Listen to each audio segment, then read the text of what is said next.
prestidigitation. prestidigitation.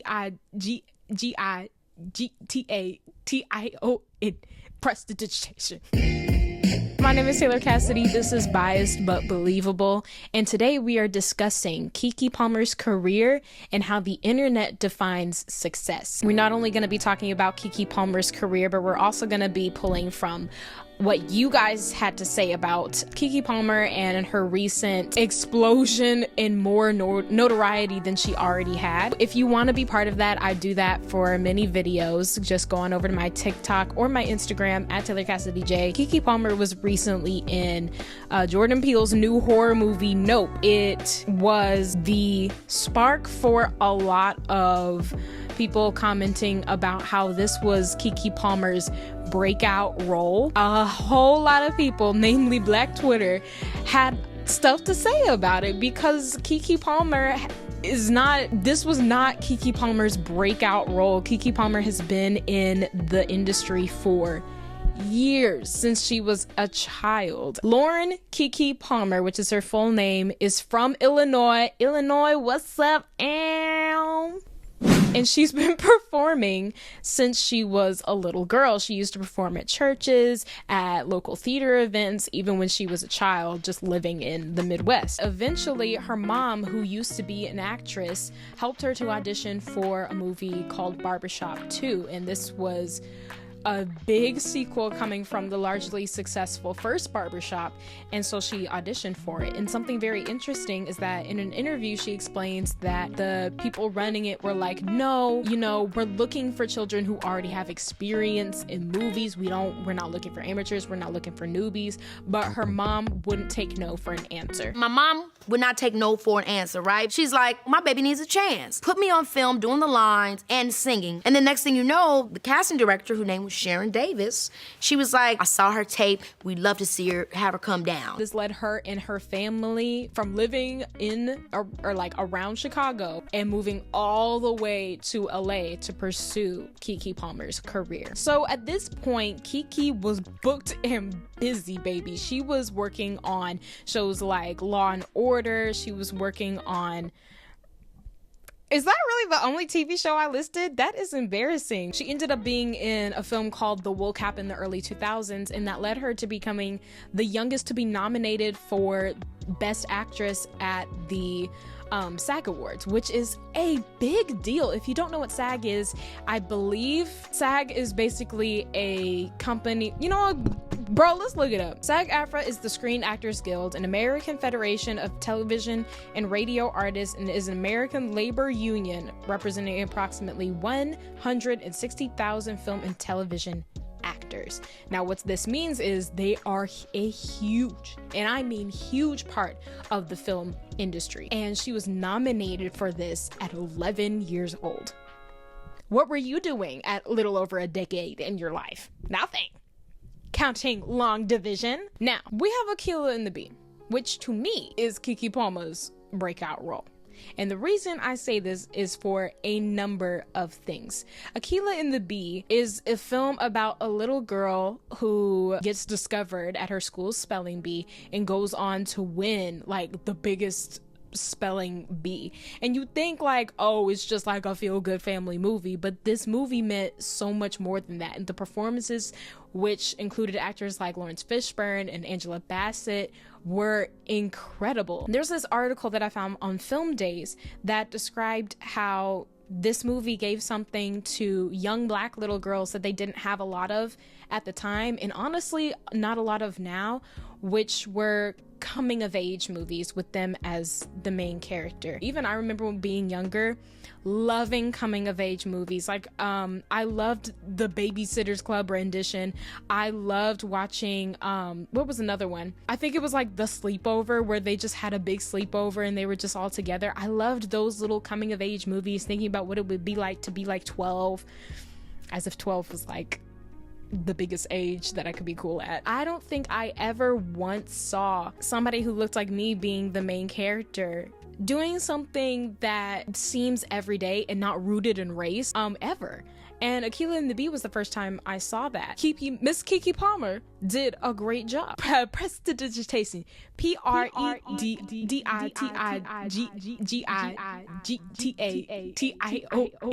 Prestidigitation. Let me do it again. I promise I can get it. Prestidigitation. Prestidigitation.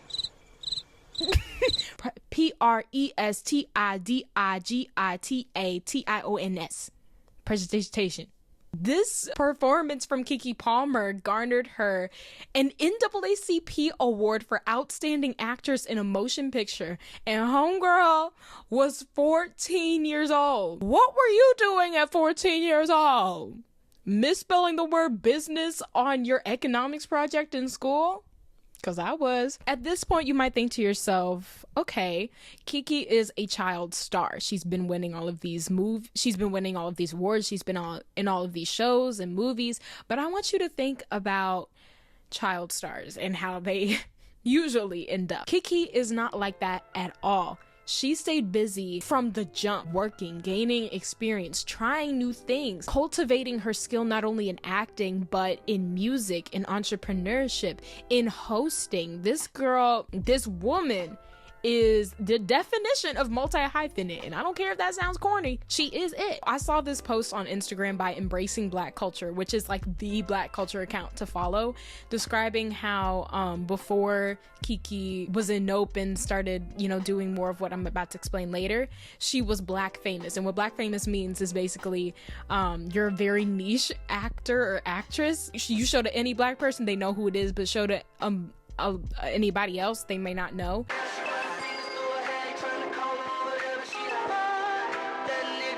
I even think Keke had surpassed this whenever she was young. She was on True Jackson VP, Joyful Noise, like Scream Queens, like all of these things. She has been mainstream, and we love that for her. If we know all of this, if we know she's been mainstream since she started her career, why in the world are people saying that she's just now like having a breakout role? Like, that doesn't make any sense as up to this point. Like, what is making people decide that this was her breakout role? And I have a speculation. I have an answer for you. Keke's memes. And I'll show you a few just to jog your memory. I know it ain't the stallion. This one has a little sweetness to it. I hate to say it. I hope I don't sound ridiculous. I don't know who this man is. TikTok's rise simply amplified what the internet was starting to redefine as what successful was, and that's virality. Nowadays, we think that success is so intertwined with fame and virality that it's used as currency. And because businesses and brands in the film industry has hopped on to the internet so much that they realize that virality can be monetized, it's even more so. There have been so many viral sensations that have come from the internet. Just off the top of my head, it's like Conan Gray, Young Gravy, but more specifically, it takes, and I say this with the most respect and kindness, low-level celebrities and can blow them into stardom. The biggest example is Olivia Rodrigo. She was a lead actress, but she was a lead actress on like a Disney Plus very niche show, but because of TikTok and her songs blowing up on TikTok, on the internet, going viral, now she's a viral Grammy award winning sensation, and I think she's younger than me. What were you doing at 17? Liking a boy that didn't even text you back on Snapchat?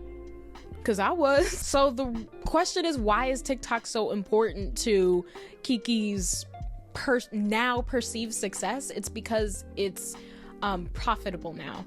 The memes, the viral videos, people can make money off of that now, and that's how people are putting the label of success on Keke now. I want to break this down even further.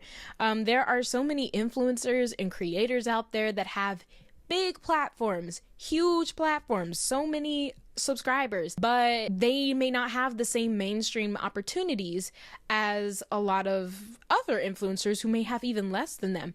And the reason for that is how much they can influence pop culture, whether it be by memes, whether it be by how viral their videos go. You have to forget the talent for a moment and think in terms of business. If a brand looks at you and sees that you have this really big platform, sure, they may slap a brand deal on you, but they're not going to let you attend the Grammys, because when people look at you, they may not know who you are. Or for the main part, they want somebody who's been meme-ified or been viral already, so that whenever they look at them, they know who they are. So when Keke Palmer became a meme, what people have been labeling as her breakout has really been her profitability level increasing. And I really say this with a business mindset in mind and not my personal opinion. Keke has got the sauce that most people will never have since she was a child. I'm just saying in terms of what the industry thinks. You with me? She ain't new here. She been here. Baby, this is Keke Palmer. This is motherfucking Keke Palmer. Please have a good day. Now that we're here, I want to get into what y'all have said about this situation. And I skimmed through some of it. PRESDITITATIONS. Why is the S there? Okay, a lot of people are saying late. One person says late to the party, or just assume she was a one-hit wonder. I agree. I feel like people recognize Keke Palmer. They know her from just one thing, and they think, oh, she's just a one-hit wonder. When in reality, her lists and her accolades are long. She been eaten since Akeelah and the Bee. You can only deny talent for so long, and that's on period. I watched Akeelah and the Bee, Rags, Jump In. She's been in so much, so it's surprising. I just think no one paid attention to her shows or gave her the full support that she deserved. There's this clip of Keke doing an interview talking about how she even met a black casting director that like said something about like, oh, another black talented girl that can sing, whatever. What, girl? Like, hello? Baby, this is Keke Palmer. Oh, this person said a lot, bro. Colorism. Though not everyone transitions from Jackson 5 to Michael Jackson, not too long ago she became a host on daytime TV, which is like for older demographics, and because she came from Nickelodeon background, Nick Cannon, etc., we can see why it wasn't a Disney transition as a light-skinned Zendaya or J5 to Michael in Off the Wall, because she's like a variety show talent and the public processes talent as one-dimensional and she's multi-dimensional. I think what this person is trying to say is that because Keke Palmer, because she transitioned from acting to daytime television, she's multi-talented, and also at the same time she's darker skinned than Zendaya. And we're talking about this Keke Zendaya mess in a minute, okay? We're gonna get to it. Just hold on. I think what he's trying to say is because she was multidimensional and wanted to branch out, the public and majority of people couldn't process that because they see people as, if you have one talent, you stick to it. And with Zendaya, she moved from acting, like strictly acting, to acting. And she did, now I'm not limiting Zendaya, she did like so many other stuff, but for the most part she stuck with acting, and people could hop on that train more. And she's light skinned. Now on the colorism thing, I have a whole lot of points. For some reason there was this tweet, or there were a lot of people trying to compare Keke Palmer and Zendaya. Now personally, when I heard about this, I was very confused, because whenever I think about Zendaya and whenever I think about Keke Palmer, I don't correlate them at all. Like, I feel like Zendaya and Keke Palmer's paths, while they probably started kind of in the same way, like they were both child actors, both of them were on Disney, I honestly don't think their paths really are alike. You know, like, so when I saw this, I was like, what comparison? It's like comparing an apple to a banana. They're very different actors. Keke Palmer said it best. I think there was a tweet or a video where she was like, the fact that I'm being compared is colorism. And that's so interesting, because Keke Palmer is in a realm of her own, but people immediately saw a black woman thriving and they just found whatever other black person that they thought was thriving and immediately started comparing. And that's colorism in itself, you know, like thinking that she can be compared to somebody as who in their mind they've set as the standard. You see what I mean? I think it adds to the point that I was saying earlier about how a lot of influencers, and especially influencers of color, have to memify themselves, work incredibly hard to push themselves into pop culture to be seen, because Zendaya has had the privilege of not having to memify herself to gain credibility. She's been able to do the roles like Euphoria. She's been able to be taken seriously from Malcolm and Marie, which was written by a white man. Like, what the hell? Did we just skip over that? She didn't have to fight to be seen as profitable. Now, I'm once again not saying that Zendaya doesn't have immense talent, because she does. She just didn't have to be seen as funny first. And where have we seen this pattern?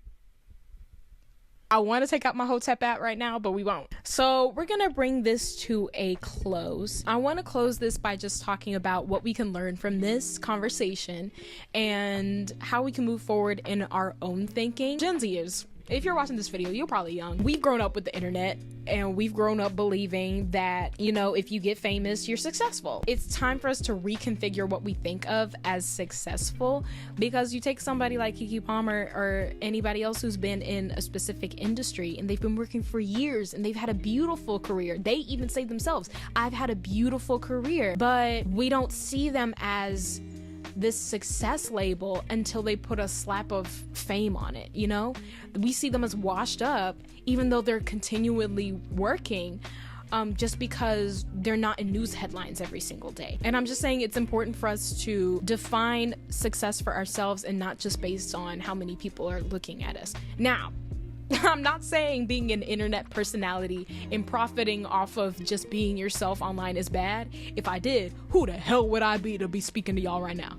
As I hold a microphone in my hand, as I'm being paid to be an influencer, creator, whatever you want to call it. Who would I look like? How far down can my neck go? In whatever industry that you're in, whether you decide to go into politics or even become like a doctor, a mechanic, whatever, don't define success over how many memes you got out there.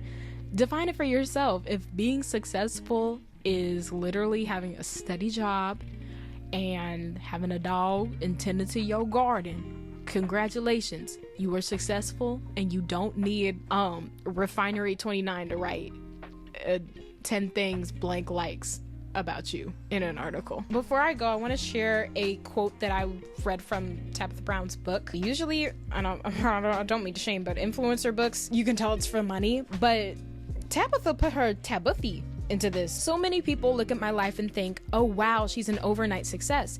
Sometimes they even say it. What they don't know is that I've been pursuing my dream for 23 years. It would have been easy, and some would have even say it would have been reasonable for me to quit in year 12 or year 18. But year 23 was apparently my time, and I'm glad I kept on pressing. What I took away from that is that what people see as an overnight success is your dream that has been in the making for years and years and years. And when people try and say that you just got it out of the blue when you've been in it for decades, have yourself already in the mindset of, I've already succeeded, before anybody else can try and define success for you. Thank you so much for watching this video. I hope this conversation was very interesting and enlightening to you.